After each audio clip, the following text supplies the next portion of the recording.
এই তো আমার মায়ের তালের বড়া বানানো শেষ। আর দেখুন বড়াগুলো কিন্তু মাশাআল্লাহ হয়েছে। এই যে দেখুন, এই যে দেখুন, এই যে। তো আমার মায়ের বানানো বড়া কেমন হয়েছে অবশ্যই কিন্তু কমেন্টে জানাবেন। আর প্রত্যেকটা বড়া কিন্তু দেখুন, এই যে এভাবে আমরা পাশ খাওয়া বলি, এর ভিতরে কিন্তু আটা বলতে কোনো জিনিস থাকে না, সুন্দরভাবে খুব ভালো হয়ে যায়।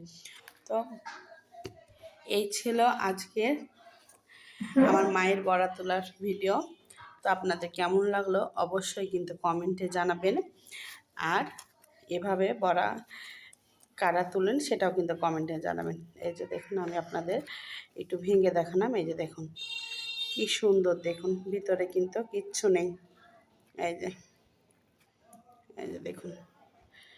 তো আজকে ভিডিওটা এই পর্যন্তই। কেমন লাগলো অবশ্যই কিন্তু কমেন্টে জানাবেন। আর বড়াগুলো কেমন হয়েছে সেটাও কিন্তু কমেন্টে জানাবেন। আল্লাহ হাফেজ।